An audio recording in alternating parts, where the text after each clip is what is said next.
그림이 뭔지 아시죠? 너무도 유명한 그림이지 않습니까? 계속 띄워놔 주세요.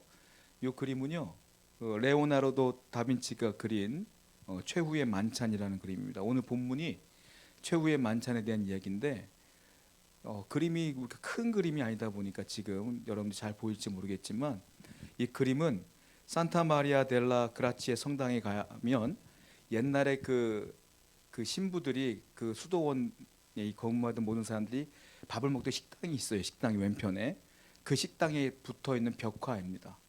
벽화인데 이게 왜 유명하냐면 그림을 자세히 보시면 이게 원근법이 있어요. 이게 벽을 딱 보시면 원근법이 있어요. 그 당시는 이게 희귀했던 기법이래요. 그러다 보니까 굉장히 유명하고요. 그리고 가운데 예수님이 계시는데 예수님이 12명의 제자가 딱 있는 거예요. 근데 6명씩 비율을 정확하게 만들어 놨어요. 그래서 굉장히 유명한 그림으로 우리가 알려져 있는 그림입니다. 제가 조금 더 설명해 보자면 자, 지금 여러분들 화면 보시는 거 가운데 왼쪽을 보면 6명 있잖아요.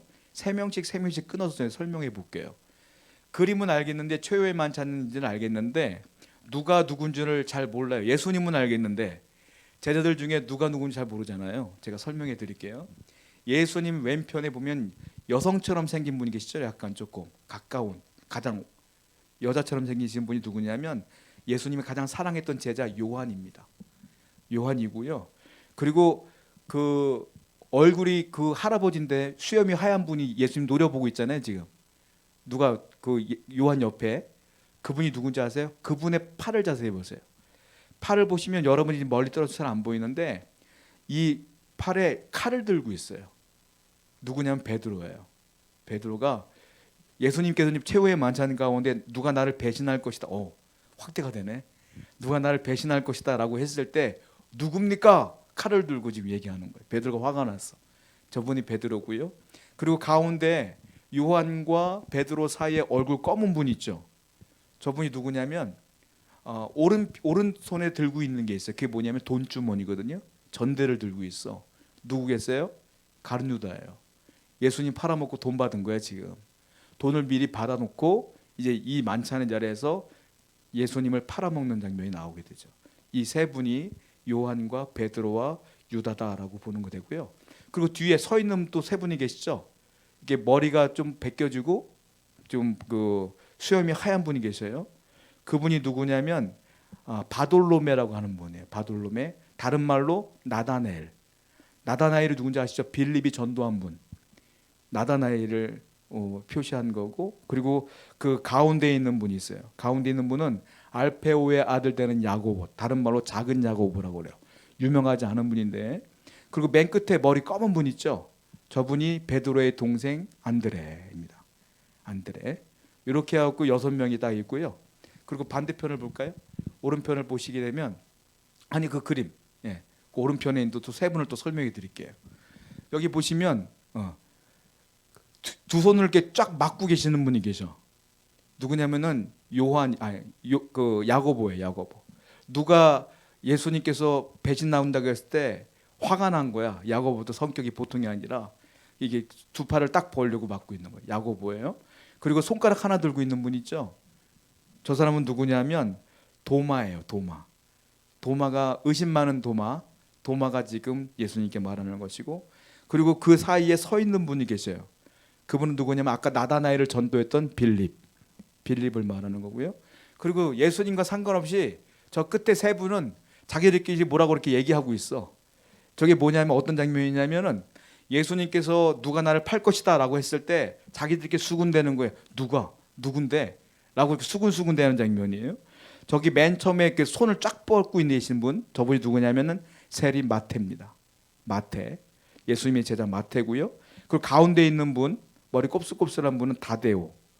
그리고 맨 끝에 있는 분은 시몬. 유명하지 않은 분이죠. 근데 12명 제자 가운데 포함되어 있는 분이에요. 됐습니다. 자, 이렇게 12명의 제자가 쫙 있어요. 레오나르도 다빈치의 그 최후의 만찬을 보게 되면. 그리고 또 하나 우리가 주목해야 될 게 있어요. 이 만찬이 어디서 일어났느냐? 어디서 일어났을까요? 다락방에서 벌어진 거예요. 예수님의 최후의 만찬은 다락방에서 시작됐다. 근데 그 다락방이 어디냐면 유월절 만찬을 지금 하시는 건데 이 만찬이 끝난 뒤에 예수님은 붙잡혀가요. 그리고 십자가에서 돌아가시게 되는 것입니다. 자, 이 만찬은 다락방에서 시작되는데 우리가 흔히 알고 있는 마가의 다락방에서 이 만찬이 시작돼요. 자, 다음 그림 한번 볼까요? 여기가 마가의 다락방이에요. 여러분들이 알고 있는 다락방이 아니에요. 우리가 흔히 알고 있는 다락방은 뭐예요? 집에 계단 조금 기어 올라가면은 문 조금 나가지고 올라가면 짐 같은 거 올려놓는 게 다락방이잖아요. 근데 유대의 다락방은 이게 다락방이야. 그러니까 우리가 알고 있는 다락방의 개념으로 그 이스라엘의 다락방을 보게 되면 안 돼. 우리가 상상했던 그런 다락방이 아니다라는 거예요. 이 다락방을 영어 성경을 보면 더 upper room 이렇게 써 있어요. 이게 다른 말로 2층이란 뜻이에요. 2층 그냥 2층 방. 그런데 이 영어 성경이라든지 히브리어 성경을 한글로 번역을 했었던 당시에 우리나라는 2층 집이 흔하지가 않았어요. 그 당시에는 늘 단층, 한옥집, 시골집도 보세요. 그러니까 이걸 2층 집이라는 이 단어를 이걸 어떻게 번역할까 고민하다가 다락 있잖아. 다락 우리나라 옛날에. 그래서 다락방이라고 한 거예요. 그런데 지금 보니까 그런 다락방이 아니야. 그렇다고 해서 이걸 2층이라고 번역하기도 어려워.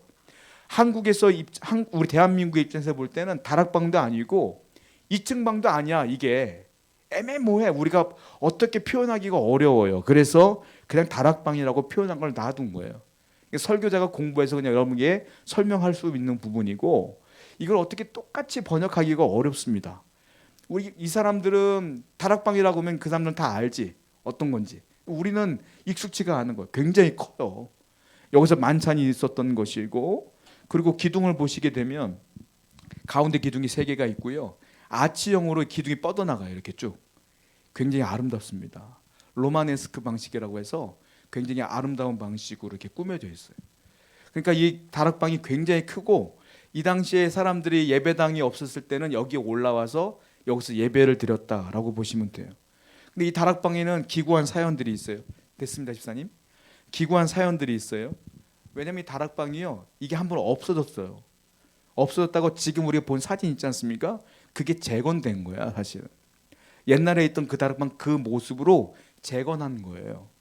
왜냐하면은 옛날에 AD 70년경에 로마가 이스라엘을 쳐들어왔거든요, 예루살렘으로. 그때는 마가의 다락방은 없어지진 않았다고 해요. 예루살렘은 다 파괴했지만 없어지진 않았다고 해요. 근데 이 다락방이 어디에 있느냐면 예루살렘 성전에 보면 시온문이라는 데가 있거든요. 그 시온문에서 약 100m 정도 떨어진 곳에 있어요. 그러니까 예루살렘하고 굉장히 인접한 곳에 이 마가의 다락방이 있다라고 보시면 돼요. 그러니까 AD 70년까지는 괜찮았는데 그 다음에 AD 614년도에 페르시아가 한 번 더 쳐들어와요. 그때 이 마가의 다락방이 다 부서집니다. 그 뒤에 십자군이 예루살렘을 다시 점령해요. 그래서 그 뒤에 1176년도에 모데스투스라고 하는 수도사가 이 마가의 다락방을 재건해요. 그러니까 AD 1176년에 재건해요. 그러니까 약 1000년 정도 흐른 뒤에 다시 만들어진 게 지금 우리가 본 다락방이에요. 그러니까 재건된 게 예수님 돌아가시고 1000년 정도 지난 뒤에 재건됐다라고 하는 거예요. 자, 이 만찬이 마지막 만찬이 이 다락방에서 이루어졌다라는 거예요. 오늘 우리는 이 다락방이 어떤 의미를 갖고 있으며 예수님의 제자들이 만찬을 했는데 예수님의 제자라면 예수님의 성도라면 어떤 사람들인가 그 부분에 대해서 간단하게 한번 설명해 보려고 그래요. 자, 첫 번째 이 마가의 다락방의 의미를 한번 생각해 보자면요. 성경을 한번 볼게요. 마가복음 14장 12절부터 16절까지 말씀을 봅니다. 이 본문 말씀이에요. 본문 말씀. 한 번 더 쭉 한번 읽어볼게요. 시작. 무교절의 첫날 곧 유월절 양 잡는 날에 제자들이 예수께 여짜오되 우리가 어디로 가서 선생님께서 유월절 음식을 잡수시게 준비하시기를 원하시나이까 하매 예수께서 제자 중에 둘을 보내시며 이르시되 성내로 들어가라. 그러면 물 한 동이를 가지고 가는 사람을 만나리니 그를 따라가서 어디든지 그가 들어가는 그 집 주인에게 이르되 선생님의 말씀이 내가 네 제자들과 함께 유월절 음식을 먹을 나의 객실이 어디 있느냐 하시더라 하라. 그리하면 자리를 펴고 준비한 큰 다락방을 보이리니 거기서 우리를 위하여 준비하라 하시니 제자들이 나가 성내로 들어가서 예수께서 하시던 말씀대로 만나 유월절 음식을 준비하니라. 여기 보면 무교절의 첫날 곧 유월절 양 잡는 날 이렇게 표현되어 있어요. 이 최후의 만찬은 언제 시작되느냐? 마가의 다락방에서, 그리고 무교절의 첫날에 이루어진 것이다라는 거예요. 자, 무교절이 뭐냐면요, 유월절을 지낸 뒤에 그 뒤 일주일을 지내는 것을 무교절이라 그래요. 그러니까 유월절이 끝나고 무교절 첫날에, 유월절 기간이에요, 전부 다. 그게 그 무교절 첫날에 예수님께서 만찬을 하는 거예요. 왜냐하면 예수님 입장에서 볼 때는 이제 십자가에 달려 돌아가죠. 제자들은 모르지만 예수님은 알고 계시잖아요. 이제 제자들은 영원히 못 봐, 볼 수가 없어. 그래서 예수님이 친히 이들과 마지막 식사를 하며 마지막 교훈을 하기를 원했던 것 같아요. 즉 예수님의 유언과 같은 말씀을 제자들에게 하기를 원했던 것 같아요. 그래서 제자들에게 말합니다. 얘들아, 유월절을 지키자. 제자들이 물어요. 예수님, 어디서요? 우리가 어디서 만찬을 합니까? 어디서 식사를 합니까? 어디 가서 유월절을 지킬까요? 이렇게 물어요. 그때 예수님께서 뭐라고 말하냐면, 어디로 가라고 말하지 않고요, 이렇게 말해요. 자, 예루살렘 성내로 들어가면, 너희가 가면 너희도 처음 보는 사람일진데 물동이에 물을 깃고 있는 사람이 있을 거야. 그러면 그 사람한테 가서 물어. 우리 주님이 유월절을 지내려고 해요. 방 하나 주실 수 있습니까? 라고 물어보면 그 사람이 가는 집을 따라 들어가라. 그러면 그 집 주인이 방 하나 줄 거야. 이렇게 말씀하셨어요. 그래서 제자들이 갔더니 정말로 물을 깃는 사람이 있는 거야. 그 사람한테 똑같이 얘기했더니 그 사람 따라오라고 해서 갔더니 그 집 주인을 만나게 되었죠. 그 집 주인이 내어진 장소가 어디냐? 아까 보셨던 다락방이에요. 그 마가의 다락방을 그들이 맡게 된 거고, 거기에서 예수님께서 만찬을 하시게 된 것이다라는 거예요. 여러분, 이와 비슷한 장면이 있지 않나요? 비슷한 게 하나 있어요. 언제냐? 예루살렘에 예수님이 입성하실 때에 나귀를 타고 가셨어요. 그때 예수님께서 뭐라고 말했어요? 이렇게 말했거든요. 성경을 볼게요.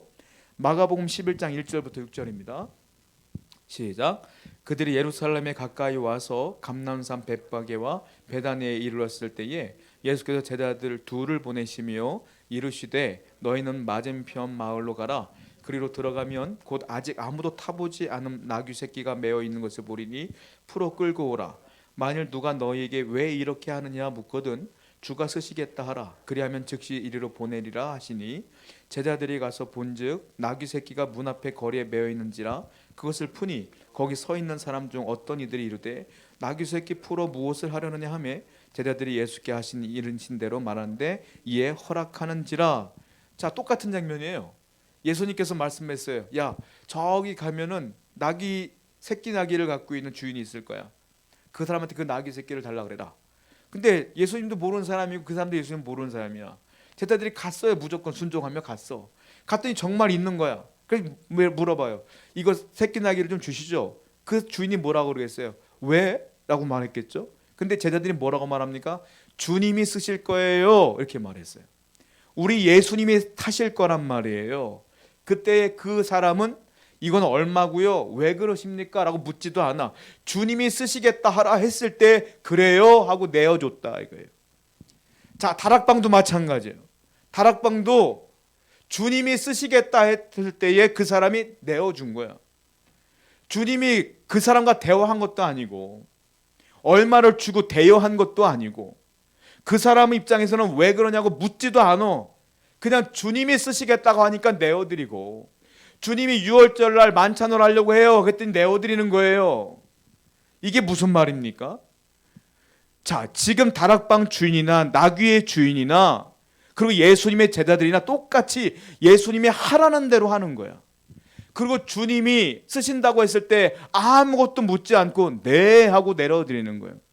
성도는 누가 성도일까요? 성도는 주님이 쓰시겠다 했을 때 네 할 수 있는 사람이 성도예요. 그 뭐예요? 그걸 순종이라 그래. 순종은 뭐하고 연결되는지 아세요? 내 나귀를 내어드리는 거잖아요. 내 다락방, 내 집을 내어드리는 거잖아요. 순종은 헌신과도 연결되어지는 거예요. 그래서 순종하는 사람이 하나님께 헌신하지 않는다? 말이 안 됩니다. 나는 헌신합니다. 근데 순종하지 않아요? 말이 안 돼요. 순종과 헌신은 세트야. 같이 가는 거예요. 하나님 말씀에 순종할 수 있는 사람은 하나님께 아무거나 내어줄 수 있는 사람이에요. 이게 누구냐? 이게 성도다. 제자는요, 이유 불문하고 예수님이 가라 했을 때 갔고, 예수님이 만나라 했을 때 그 사람들을 만났어. 그냥 제자들은 뭐 하는 거야? 순종하는 거야. 성도와 제자는 하나님 말씀에 예하는 사람이 성도와 제자다. 반대로 노하는 사람은 누구예요? 성도가 아니고 제자도 아니에요. 예수님이 누구를 통해 일하신 겁니까? 예수님의 십자가 사역의 출발점이 뭐예요? 나귀를 타고 예루살렘 입성했어. 그리고 마지막 만찬의 자리에도 예수님 말씀을 듣고 누군가가 다락방을 내어준 거예요. 즉 예수님의 십자가 사역에 누군가의 희생과 헌신과 순종이 있었기 때문에 이루어진 거다라는, 그 순종 때문에 우리가 다 구원받은 거예요. 여러분, 주님은 누구를 통해 일하느냐? 순종하는 자를 통해 일하시고 헌신하는 사람을 통해 일하시고, 누구를 찾느냐? 순종하는 자를 찾는다. 무엇에 순종해야 되겠어요? 하나님 말씀에 따라 살아가는 사람이 성도죠. 그러니까 성도라 하면 하나님 말씀을 즐거워해야 되며 사랑해야 되며 하나님 말씀에 순종해야 되며 따라가야 되는데, 성도가 아닌 사람들은 말씀에 반대된 삶을 산다. 반대된 삶이 뭐겠어요? 말씀이 아니라 내 욕망을 따라 사는 거예요. 내 욕심을 따라 사는 거예요. 그 사람들은 성도가 아니에요. 제자가 아니에요. 하나님은 절대 그런 사람을 통해 일하지 않아요. 하나님은 그 사람이 가진 게 많던 적던, 그 사람이 배운 게 많던 적던 상관하지 아니하고 하나님 말씀에 내할 수 있는 사람을 통하여 일하신다. 우리 교회 성도 여러분들은 오늘 이 제자들처럼 다락방을 내어준 누군가처럼, 그 새끼 나귀를 내어준 누군가처럼 순종하는 자가 되기를 축원드립니다. 그래야 하나님께서 여러분들을 사용하신다. 이게 성도요 제자다라는 거예요. 두 번째 의미가 있어요. 이 다락방은 아까 그림에 봐서 알겠지만 다 제자가 아니에요. 누가 한 명 있어요? 가룟 유다가 있어요. 이 다락방은 은혜의 자리요, 하나님 말씀의 자리이기도 하지만 배신의 자리이기도 해요. 가룟 유다가 예수님을 배신했거든. 성경을 또 볼게요. 마가복음 14장 17절부터 20절입니다. 한번 읽어보겠습니다. 시작. 저물매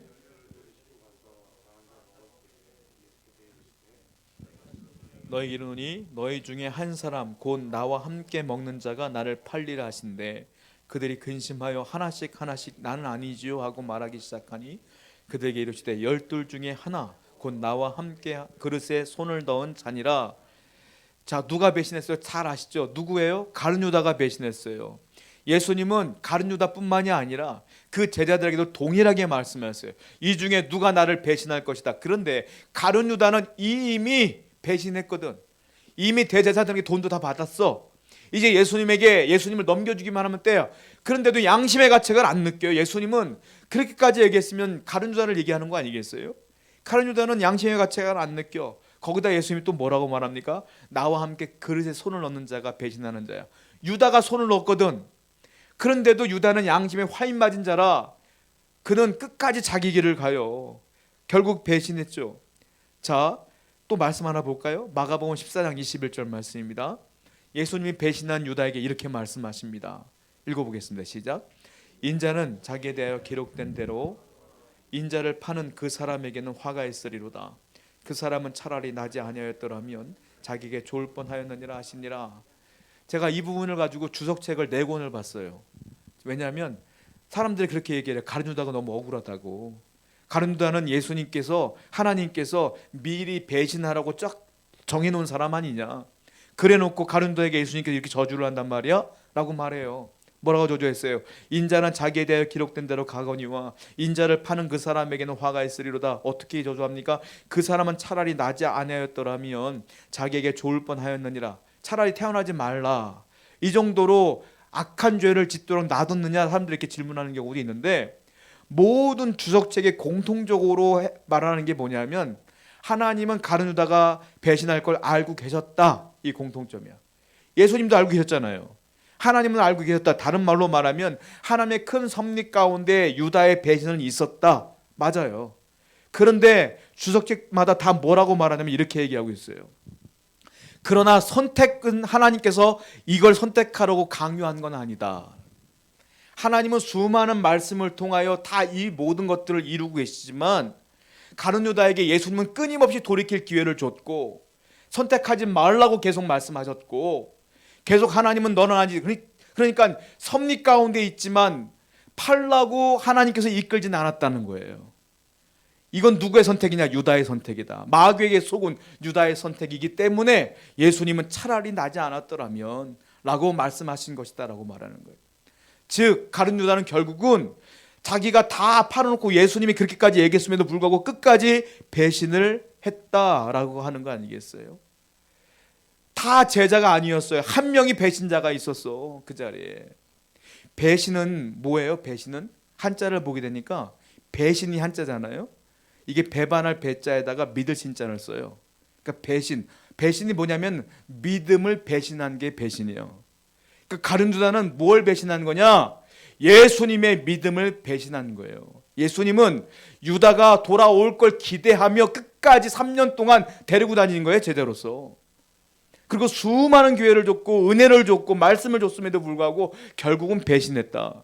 자, 누가 배신자냐? 믿음을 배신한 자가 배신자인데 그 배신자에게 주님께서 말씀하신 게 뭐예요? 차라리 태어나지 말라 이거예요. 여러분이 성도입니까? 제자입니까? 예수님을 사랑합니까? 아니, 우리는 이미 예수님의 사랑을 너무 많이 받았죠. 그분이 나를 위해 돌아가셨잖아요. 그분을 믿음으로 천국 백성이 됐잖아요. 그런데 제자는 누구라고 그랬어요? 순종하는 자, 헌신하는 자, 말씀을 사랑하는 자가 제자라고 했어. 그 사람이 성도라고 그랬어요. 그런데 우리가 그 말씀을 배신하고 내 육신의 욕망을 따라 산다? 그 사람은 누구예요? 배신자예요. 우리는 유다에게 손가락질을 해요. 가룟 유다가 배신자다고. 찬송가 여러분 아십니까? 290장 찬송가는 이런 찬양이 있어요. 우리는 주님을 늘 배반하나 내 주 예수 여전히 날 부르사. 누가 배반하나? 우리가 배반하나. 주님은 여전히 나를 부르시고 계시고. 사실 유다는 배반하는 사람의 표본에 불과한 거예요. 누가 배반자예요? 누가 배신자예요? 우리가 배신자예요. 성도라고 불리는 여러분들이 어쩌면 배신자예요. 여러분들이 제자라고 불리는 사람이 여러분들이 배신자일 수 있어요. 겉으로 볼 땐 12제자파 안에 포함되어 있지. 겉으로 볼 땐 성도지. 그런데 우리는 말씀대로 안 살아. 순종하며 안 살아. 헌신하며 안 살아. 내 욕심대로 살아. 내가 하고 싶은 대로 살아. 그 사람이 배신자지. 누가 배신자겠어요? 다락방에 은혜가 있어요. 뭡니까? 우리는 배신하지 말자. 주님 말씀을 끝까지 붙들고 살아야 될 줄로 믿습니다. 우리가 평생토록 이 믿음을 저버리지 아니하며 우리 주 예수만을 붙들고 그 하나님 말씀만을 붙들고 살아야 된다라는 거예요. 세 번째 은혜가 있어요. 마가복음 14장 22절부터 25절 말씀 한번 읽어볼까요? 읽어봅시다. 시작. 그들이 먹을 때에 예수께서 떡을 가지사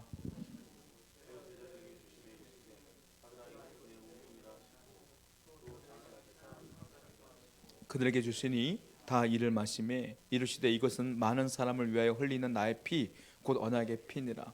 진실로 너에게 이르노니 내가 포도나무에서 난 것을 하나님 나라에서 새 것으로 마시는 날까지 다시 마시지 아니하리라 하시니라. 아멘. 예수님께서 말씀하세요. 우리가 성찬식 할 때 늘 읽는 말씀 중에 하나죠. 이게 예수님께서 무교병을 딱 드세요. 무교절이기 때문에 무교병을 먹습니다. 그러니까 누룩이 없는 떡을 먹는 거예요. 무교병을 딱 드세요. 그러면서 이렇게 말씀하세요. 마지막 설교하시는 거예요. 자, 받아 먹으라. 이것은 너희를 위하여 너희 죄를 위하여 내가 십자가에서 갈기가게 찢길 내 육신이다. 이걸 먹어라. 그리고 예수님께서 포도주를 줘요. 이걸 마시라. 이건 내가 너희를 위하여 십자가 상에서 흘릴 나의 보혈이라. 피다. 이걸 마시는 자가 이걸 먹는 자가 구원받을 것이라. 이렇게 말씀하시는 거예요. 누구에게 이 말씀하라고 계시는 겁니까? 제자들에게. 다락방에서 제자들에게 마지막으로 하시는 말씀이 이 말씀이야. 뭐예요? 너희가 원래 십자가에서 죽어야 돼 이 말이에요. 너희가 죄인이니까. 그런데 내가 너희들의 죄를 다 짊어지고 내가 십자가에서 내 몸이 찢기며 내가 피를 흘리며 대신 죽으니 내가 너희를 위해 대신 죽으니 나를 믿는 자는 구원받을 거야. 이걸 믿고 이 구원을 잃지 말아라 라고 주님께서 마지막으로 하신 말씀이에요. 자, 예수님께서 하신 말씀이 연결되어지는 거예요. 뭡니까? 주님을 배신하지 말라. 말씀을 따라 살라. 순종하라. 왜냐하면 너희는 내가 대신 죽고 너희를 살렸기 때문이며 나의 백성이며 내가 구원을 허락한 자이기 때문이다. 연결되어지는 거예요. 여러분, 성도는요, 제자는요, 누가 진짜 성도냐면 어떤 상황에서든지 간에 어떤 위기 가운데서든지 간에 나이를 먹든 나이를 적게 먹든 상관하지 아니하며 이 땅을 떠나는 그날까지 주님의 은혜를 기억하는 자가 성도예요. 이 구원의 은혜를. 여러분들은 이 구원의 은혜를 하루에 몇 번이나 생각하시나요? 주님의 이 보혈을 몇 번이나 묵상하시나요? 그냥 내가 화가 나는 일이 있으면 화를 냅니까? 내가 안 되는 일이 있으면 원망합니까? 이건 주님의 제자가 아니에요.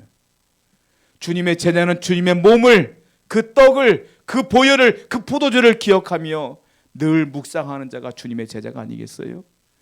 주님은 나를 위해 그렇게 몸이 찢겼는데 이 고난의 주간에 우리가 뭘 해야 될까요? 이 주님의 은혜를 기억해야 될 줄로 믿습니다. 이제 또 일주일이 시작되고 하루하루가 시작될 때마다 주님의 은혜를 묵상하는 제자의 삶을 살아가는 여러분 되기를 축원드립니다. 함께 우리 기도하겠습니다.